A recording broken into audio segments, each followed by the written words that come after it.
Se é reprovado no teste de aptidão física ou no psicotécnico de um concurso, nossa, é um verdadeiro soco no estômago, né? Principalmente depois de tanto mais tanto esforço.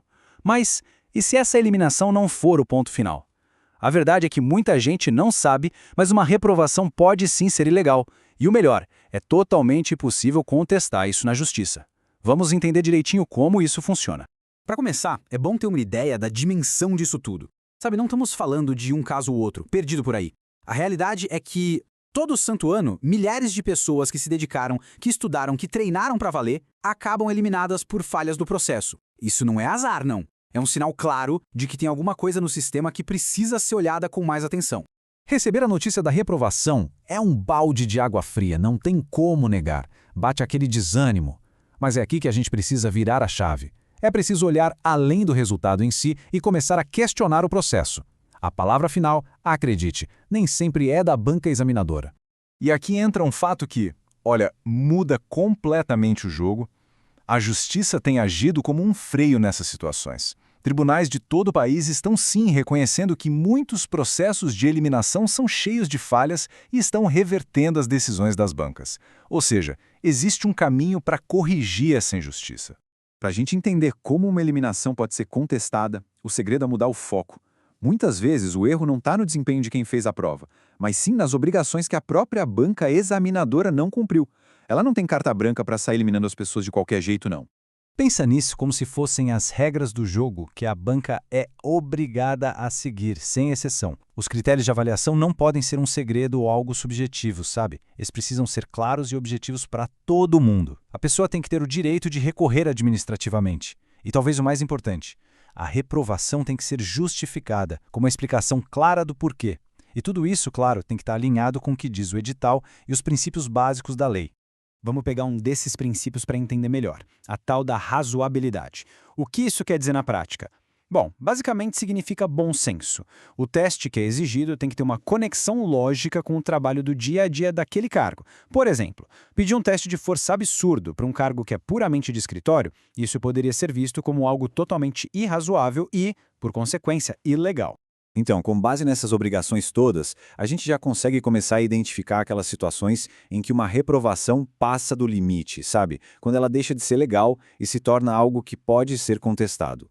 Olha, a diferença entre uma avaliação legal e uma ilegal é como a diferença entre medir algo com uma régua e medir com, sei lá, uma nuvem. Uma avaliação legal é transparente, objetiva, as regras são as mesmas para todos. Já a ilegal, ela se apoia em critérios vagos, subjetivos, que abrem uma brecha enorme para todo tipo de injustiça. E aqui estão alguns dos sinais de alerta mais comuns que a justiça já usou como motivo para anular uma eliminação. Pode ser, por exemplo, um erro na hora de cronometrar uma corrida, um laudo psicológico cheio de termos vagos e sem nenhuma base científica, ou a simples falta de uma explicação decente sobre os motivos da reprovação. Qualquer um desses pontos pode ser o começo de uma ação judicial. Certo, o problema foi identificado, a base legal já está mais clara. Qual é então o próximo passo? O que fazer na prática quando a gente se sente injustiçado? Então, o ponto fundamental é este, o tempo.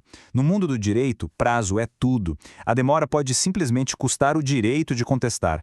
Por isso, ao receber um resultado que parece injusto, a ação tem que ser imediata, não dá para deixar para depois.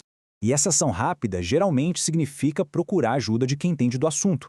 Um advogado ou advogada com experiência nessa área vai conseguir fazer uma análise técnica do edital, do resultado, de todo o procedimento e identificar se existem ali falhas ou ilegalidades que podem ser levadas à justiça. É um olhar treinado para achar esses problemas. Vamos amarrar as pontas aqui e resumir a mensagem principal. Aquela sensação de impotência, de não ter o que fazer depois de uma reprovação, não precisa ser permanente. Existem sim direitos e mecanismos na lei feitos justamente para proteger quem está prestando o concurso. E este é o grande objetivo de todo esse processo, ter a chance de voltar para o jogo. Através de uma decisão da justiça, é totalmente possível anular aquela eliminação injusta e continuar na disputa pela vaga. O sonho não precisa, de jeito nenhum, acabar por causa de uma injustiça no meio do caminho.